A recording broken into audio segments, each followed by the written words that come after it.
you know that because of our moral ambivalence, each of us, we're less committed to our task than we might be. We're plagued by existential doubts. We're held back by our resentment and our bitterness. We get in our own way. We have an ambivalent sense of whether we're worthy, as individuals or as a species for that matter. And so we stumble forward half crippled, and maybe we move towards the light regardless, but we're not all in by any stretch of the imagination as individuals or as a culture or as any culture. So then you ask yourself, well, what would you be like if you were all in? And then what would a culture be like if it was composed of people who were nothing but all in? If we devoted everything we had to the task at hand, to the highest good, and we moved away from our adversarial identification and our nihilism and our desire for destruction and our willingness to wallow in misery and to perpetuate it. Well, what would we do? Would we defeat death? Would we bring about immortal life? Would we resurrect the dead? Who knows what we could do? I don't see that human possibility is bounded in any realistic sense.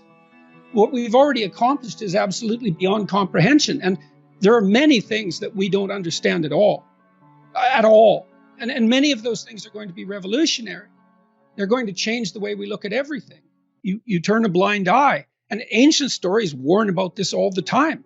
You turn a blind eye and then things go rotten under your sovereignty. And by the time you're awake, it's too late.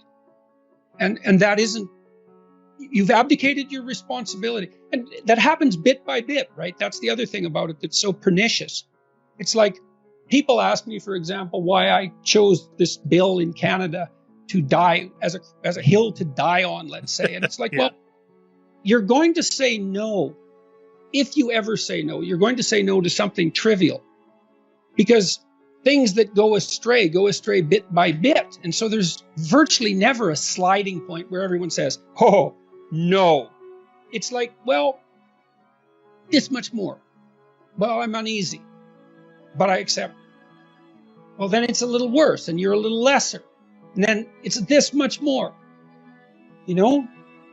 And the probability that will happen is there all the time. And it's as moral citizens that who have a moral obligation to see what's in front of us, that we hold that at bay always. It's with our eyes open. That's why Horus in the Egyptian story is the eye. He's not thinking. It's not thought. It's attention. See. It's the willingness to turn your eyes to the phenomena and see what's there. And the Egyptians regarded that as part of what was redemptive. It's brilliant. It's absolutely brilliant. You know, conscious attention as the source of eternal redemption. Right.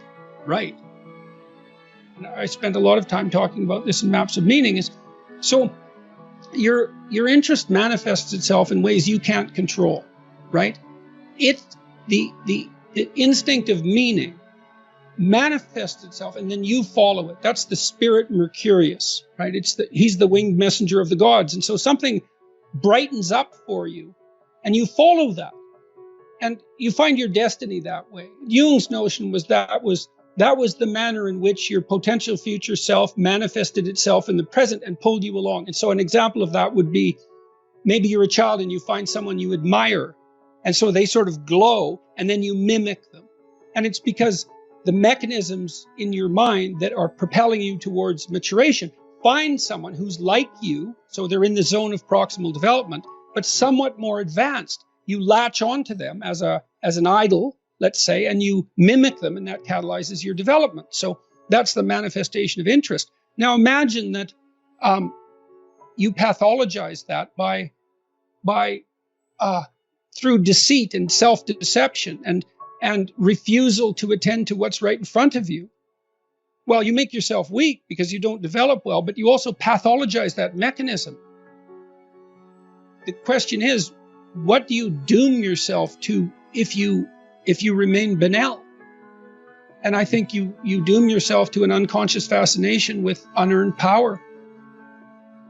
So in some sense, she had the causal story backwards. Yeah, that's an interesting point. Yeah. So we're not designed to be banal, right? Like we don't respect ourselves then. We're designed to, so to speak, like many of us are designed to bear a heavy burden, right? To be of service to our fellow man. We find meaning in that, deep meaning. And if we're not doing that, then our lives are not deep and meaningful, and then the suffering can easily make us corrupt. Maybe it's too easy in a large society like ours to hide in the nooks and crannies and be banal without having to be on the front lines and pay the price. It's very dissatisfying to young people when that's the case. You know, their heart burns, but they have nowhere to go, and they can't tolerate that. Like Piaget, for example, pointed out that although you never hear this when you study developmental psychology, you have to read Piaget. He pointed out that late adolescents reliably go through a messianic phase. Right? They're compelled to change the world. They feel called out to this quasi-messianic destiny, and certainly ideologues are great at harnessing that. But that needs to be placed within what I would say is a proper traditional / religious context. And this is one of the great advantages I truly believe that Christianity has, perhaps not over other faiths. I'm not making that case, but certainly in contrast to ideologies. It's like, well, you harness that messianic spirit to organize and purify, so to speak, your own soul. You don't go over after an external enemy. And there's a heroic battle in that. That's the battle between the adversary and the hero. And that's within, not external. It's within. It's safer that way. Much safer. And then you have good citizens if that works out, because they get themselves in order. You know, and more than in order. More than in order. They become masters of chaos as well as order. And that's also what I see as something that's so profound about the biblical narrative, because it insists upon this psychologization of utopia. It becomes a psychological drama, not a political drama. It's a psychological drama.